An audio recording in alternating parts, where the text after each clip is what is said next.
Shomai everybody, and welcome back to the airwaves as you join me, David Morse, your host of the Life to the Full podcast, which is the podcast that helps you to make the most of your time here on Earth. In Season 2, we are focusing on financial health. In the first episode of the season, we encountered this life-altering paradigm that we are all playing the money game, whether we realise it or not. If you don't realise you're playing, or you don't know the rules of the game and how to win, then you may find yourself on the not-so-healthy end of the scale when it comes to your financial health. In episode 2, we looked at some of the obvious and not-so-obvious rules of the money game and how you can win at the money game. My biggest takeaway from the last episode was to use money to buy freedom for yourself and your family. I mentioned the 3 self-evident rules. Number 1, earn more than you spend. Number 2, use your money to buy freedom.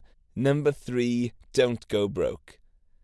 There were some other not-so-obvious ones which really make all the difference when it comes to financial health, rather than just winning the money game. So if you haven't listened to that already, then download that and listen to that straight after this one.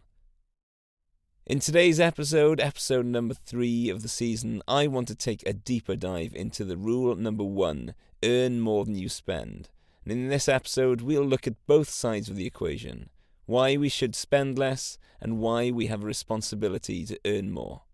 I hope you're enjoying your run or your washing up or your cup of tea. I really am blessed if that's you. And I hope that you can take some value from it and take steps towards actually spending less or earning more. A special Guten Tag to all my German listeners. We live in a consumerist world where economic growth is valued higher than almost any other metric. GDP growth is the one thing that we're all focusing on a national level. We want people to get out there and spend money, buy stuff, boost our nation's prospects.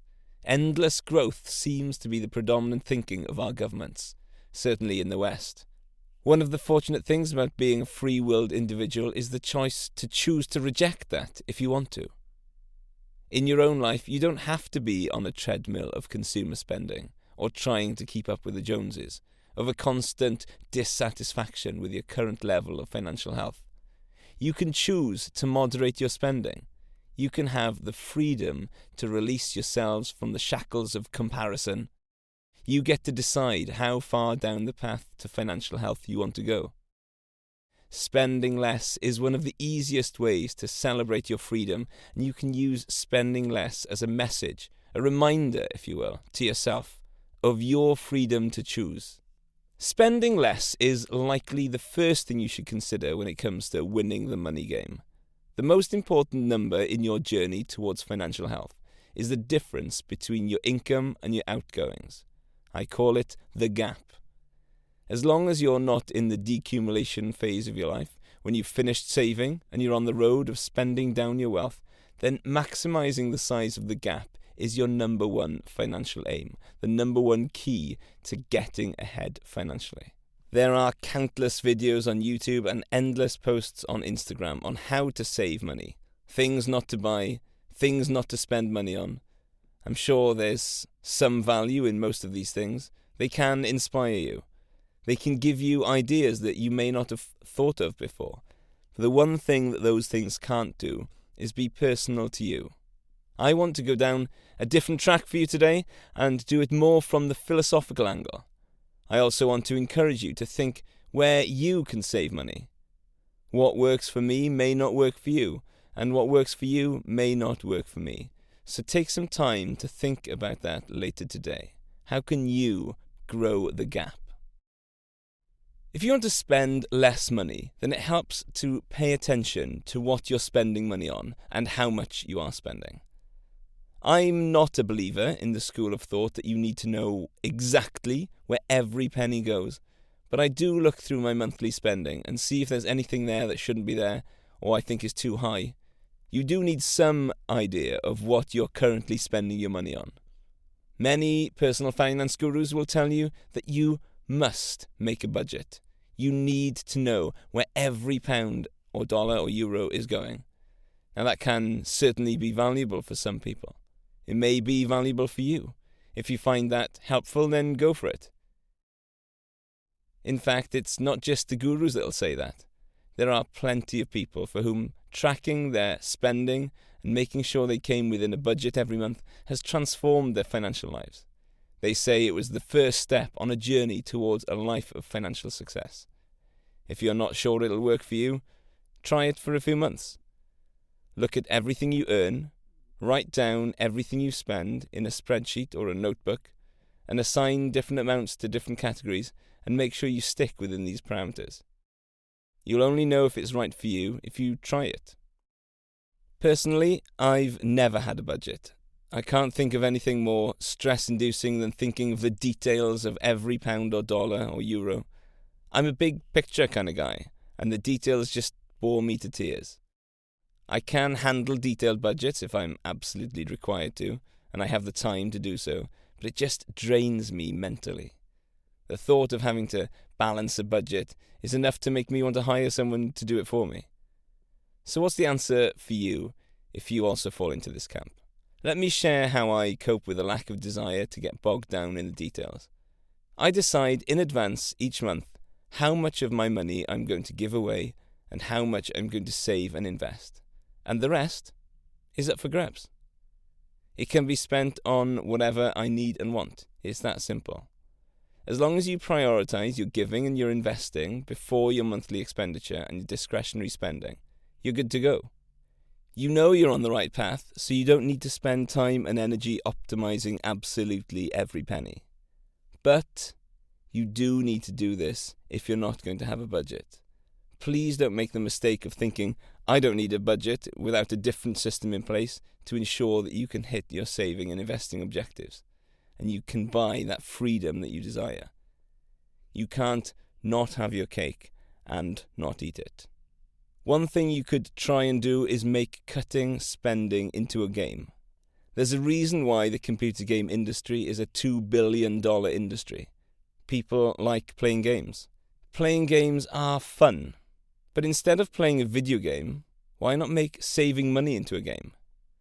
When you're in the supermarket, if you still go, try to buy the item that is cheapest per unit of weight or volume. I had to try and teach this concept to children at school. 750 grams of pasta cost £1.60. A kilo costs £2. Which is the better deal? I was always amazed at the number of folk that would choose the 750 grams because it costs less. £1.60 is less than £2. But if you go for the one that costs less in terms of pound cost, then you'll be buying pasta more often, so you end up paying more. Now, this isn't a lot, and it won't make a big difference in this example in 1 week over one product, but over lots of products, over lots of weeks, this can add up to a reasonable chunk of change. You could challenge yourself to spend less on a chosen category every month. Say I'm going to spend less on alcohol next month, or I'm going to spend less on online shopping next month. You could try and get a streak of no-spend days. Could you go a week or 2 weeks without spending anything? Start asking the question, how could I do this? Instead of just rejecting the idea because it's too ridiculous. How could I go 2 weeks without spending anything?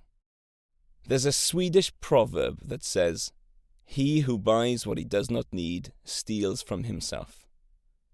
If you can take this to heart and think every time you don't buy something you don't need, you're actually buying future freedom for yourself. This is a game-changing mindset shift. One massive benefit of not buying a load of stuff is that the mental freedom that comes from not having to maintain things. It also means you don't have to spend even more money maintaining things. Let me give you an example of how owning stuff takes up mental space. I have a bike. I use the bike a lot. I used to commute to work on it back when I was a teacher. I use it as my main mode of transport for anything closer than about 5 miles. If I need to go to town, I do it on my bike. When I go to church, I go on my bike. Visiting friends, bike. I use it for exercise. I love the freedom of possibility that comes from getting on a bike. I love getting on my bike and imagining where I could get to if I just kept going. I use it to go riding with my friends and have a nice chat when we're out and about. Heck, I even used my bike when I did Ironman Wales. I love my bike. What I don't love is maintaining my bike. The thought of cleaning it after every ride and remembering to change the chain every 2,000 miles is to me so annoying. It's the kind of thing that takes up mental bandwidth, or in my case doesn't take up mental bandwidth and ends up costing me money. If I remembered to clean my bike and drive chain regularly and changed my chain when I was supposed to, then a new chain would cost me about 16 to 20 quid. Instead, what happens is I don't bother cleaning it and I don't replace it when it needs to be replaced. And then I have to change the entire drive chain because the worn chain wears down all the other parts and it ends up costing me more like $250. This is a laziness tax that I have to pay. All because I don't want the mental cost of having to keep on top of things. And that's just one thing. The more of these things you have in your life, the more mental bandwidth it takes up and more it costs to maintain things. In the case of my bike, I could argue that the £250 is a cost that is kind of worth it because I get so much use and value out of my bike. But imagine I didn't get all that use and value. What if I just kept it in the damp garage and it rusted and I still kept paying to maintain it? Definitely no longer worth it. What have you got in your life that's taking up mental energy and finances to look after?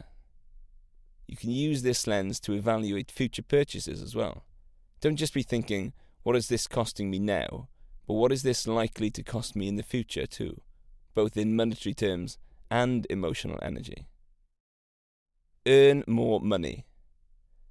As I mentioned last time, once you've reached your limit in terms of spending less, you need to focus your energies on earning more if you want to grow the gap and start buying more freedom for yourself. Heck, even if you haven't reached your limits in terms of spending less, then you've got the potential to make far bigger gains by earning more than you've got from cutting your spending. Cutting your spending is like in rugby when you're trying to grind out to make a few extra meters of progress. There's effort, there's sacrifice, and in the end the results are limited. Whereas earning more is like winning the kicking battle. You can make so much more progress by kicking the ball downfield, winning that tactical battle. There's only so much you can cut from your spending. Even if you're paying zero in outgoings, you're not going to make any progress unless you're earning more. Your earning ability has the potential to be much, much more than you could possibly cut from your monthly spending. I hesitate to say there's an unlimited upside, but it's kind of true. In theory, there is no limit to how much you can earn, and even if there was, it's much higher than you can imagine. When you earn more, it can accelerate your timeline to winning the money game. When you earn more, you have more responsibility, so you have to grow as a person to be responsible for stewarding your resources more diligently. When you earn more, you have more capacity to give and bless others. I believe, and I'm trying to act on this belief, that we should earn more in order to be more generous.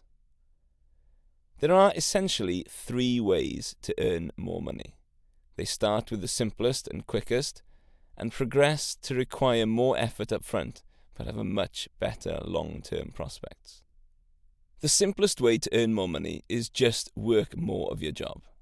If you work in a job that offers overtime or extra shifts, then this is very easy to do. If you work at a cash and carry or a supermarket or restaurant or anything where you can work more hours, then that will be the simplest way of earning more money. Even if you have a job where overtime is not readily available, or you can't just pick up extra shifts, then you could try and think of other ways you can offer your skills outside of your day job. If you're a teacher, you could consider tutoring or exam marking as a way of increasing your earning. If you're a sales rep, could you do some motivational speaking to earn some extra money? If you think you can't do more at your job, or you think that you couldn't do anything else with your skills outside of your work, then you could always go and get another part-time job doing something. I don't know what it's like where you are at the moment, but in the city where I live, you can walk around and see staff wanted signs everywhere. Employers are looking for people to work. You could get a part-time job as a delivery driver, go and work at a cafe, go and be a removal man or woman. This is the quickest way to start earning more immediately. If I was in need of extra cash because I'd lost all my income and I had to do it to feed my family, I would do it.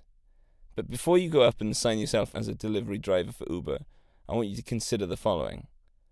Firstly, there is a limit, again, to how much you can earn doing this. If you're already working 40 hours a week, then realistically you might not be able to work more than a couple of hours a night, and this quickly becomes unsustainable. Unless you're working overtime at a particularly well-paid job, it won't be the most efficient way of doing things. So there's option 2. Increase your hourly wage. Instead of increasing the number of hours you work, you can increase the amount you get paid per hour, and you don't have to work the extra hours to get the same compensation. For example, if you work 40 hours a week earning £10 per hour, you could work an extra 20 hours to get your total to £600. Or, if you could find something to do that paid £15 per hour, then you could get the £600 without the extra time. Now, if it was that easy to just increase your hourly rate by 50%, then surely everybody would be doing that. Increasing your hourly rate is going to involve becoming more skilled in the workforce. You'll need to be able to do something that somebody is willing to pay more money for. The reason that low-paying jobs are low-paid is because a lot of people can do the work. The reason some jobs are more highly paid than others is because they require a certain level of skill in order to do them. So one way to increase your earning capacity is to develop highly paid skills, or at least higher paying skills than you currently have. I recently paid to have a haircut, which I don't normally do. I'm blessed to have a wonderful wife who normally cuts my hair. But I did pay to have my hair cut by a trainee hairdresser. And as is the way when you have your haircut, you start chatting, and I found out that this chap worked in a supermarket and wanted to develop a skill which was more highly paying, and he was taking action to improve his life in some way, becoming a hairdresser. I keep saying hairdresser, but, barber, barber. This is something that would bring him more satisfaction in life, and I was impressed at the sacrifice that this chap was willing to make in order to earn more and improve his financial situation, and as a byproduct, his sense of life satisfaction as well. He had to train for 3 hours every night for about 18 weeks in order to get the experience and the skills and the training required to become a barber. Here was a young chap who would probably increase his income by 50% per hour by becoming more valuable in the work marketplace. It's quite possible that he could have gone from earning £10 an hour to earning £15 an hour. Over the course of a month, that's a significant increase in wages. And this, of course, works at any income level.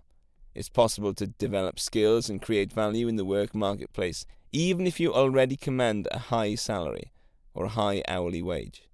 Even if you're a doctor, you can command a higher hourly wage if you become more skilled or more specialized in a particular area. And this, of course, will require an investment of time and effort. And the payoff for this time and effort spent won't necessarily be immediate. This chap who cut my hair had to train for 18 weeks in order to command the higher salary that he wanted and the better quality of work life. A doctor may have to go through years of specialized training in order to command an extremely high salary in the long term.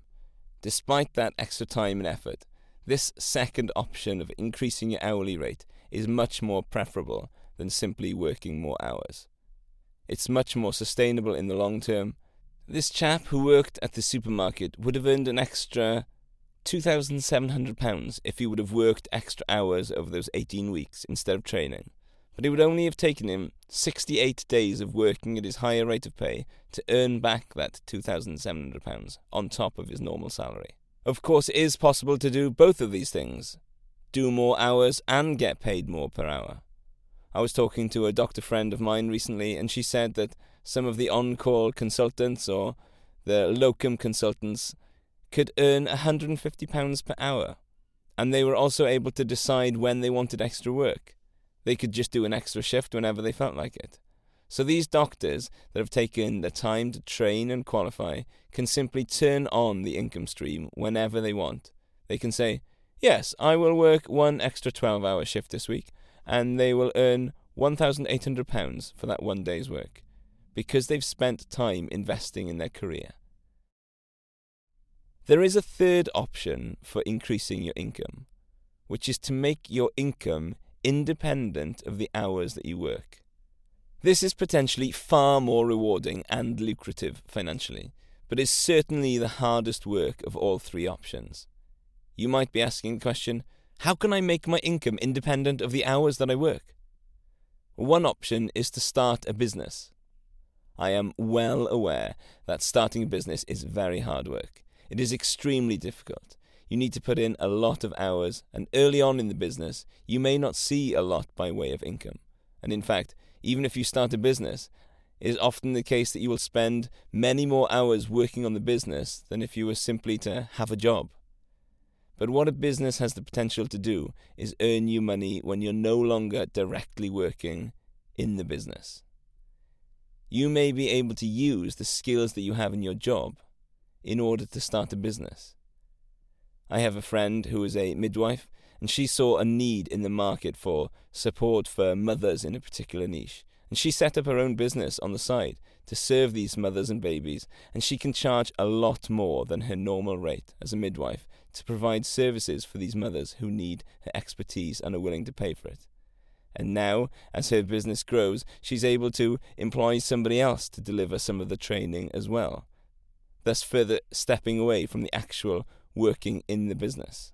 There are so many potential stories of businesses that have started up, but another one close to me was when my wife and I first moved back to Wales. My wife got a job at a tea house, and the owner of the tea house worked extremely hard. He was there every day, keeping an eye on things, making sure everything was running smoothly. He hardly took any days off. But as the business started to become more profitable, he was able to hire someone else to do the day-to-day managing of the tea house. And he was earning an income despite not being there and not working in the business himself. And as the tea house became more profitable, he opened up at a different location. And then he had 2 tea houses bringing in an income, which he wasn't directly working on. He was simply overseeing and managing. And that became more profitable. And he was able to open up another location and another location, until I think at the moment he has 5 locations, and each one became easier and easier. He didn't have to work in any of the tea houses apart from the first one.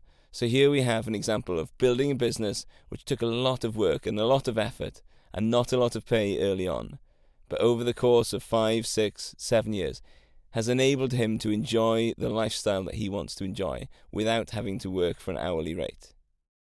I mentioned last time that one way you can earn money, which is not tied to the amount of hours that you work, is to buy stuff that brings in an income. For me, one of the key ways I've been able to pursue the creative lifestyle that I'm living now is because I bought property which I rent out that supplements my other income. Buying property is one way to get an income which is not linked to the hours that you work. Another way of doing this is to buy dividend stocks. These are stocks which is part ownership of companies which pay you for owning them. The company pays out some of the profits to the shareholders as a reward for owning the stock. My dividend income is significantly smaller than the income I get from property, but nevertheless it is income that I receive without having to put in hours of work to earn. I simply buy stocks in various dividend-paying companies, and they pay a dividend. You really do need a lot of money to get enough stocks to pay you a decent salary, but like I said last time, it's a journey, and so my dividend income may not be very large at the moment, but if I continue to use the money that I have to buy freedom for future me, the dividend income will increase and compound interest will do its thing over time as well. One niche that I'm keen to explore over the next few months is developing digital products. These are products that you create once and can sell over and over again. I've seen examples of people creating digital products of all sorts of descriptions. I've seen digital products which are essentially saving targets. They are a PDF which have a savings target of, say, £1,000, and you colour in a square for every £100 you save. So once you save 10 squares, you colour them in and you have completed your goal. So that's a digital product which I've seen for sale. I've seen budgeting spreadsheets for sale. I've seen entire courses for sale. These can be audio courses or video courses or anything. And they have the potential to be lucrative, to be not linked to the hours worked. It might take you an hour or so to make a PDF of a savings planner, And if you sell 1,000 copies at 50p each, then that's £500 for that one piece of effort, putting in the work in the first place. Try to find ways to leverage your skills, which means you can get paid over and over for the same work. So there we have it. Spend less, earn more. I hope that today has provided you with some inspiration, and I want you to ride that inspiration wave and decide how and what you're going to implement from this episode. How are you going to cut your spending? How are you going to increase your income? What are you going to do? How are you going to take action? Next time on the Life to the Full podcast, we are going to dive into rule number 2, which is use your money to buy freedom. Tune in if you want to know more about how I have bought freedom in my life and some ideas for you too. If you've enjoyed this season of the podcast so far, then I'd love it if you could share the podcast with a friend. It really is the number one way you can support me and help the show grow. Also, if you want to leave a review in your app of choice, then that would be lovely. Thank you very much, and thank you for having me. See you next time. Peace out.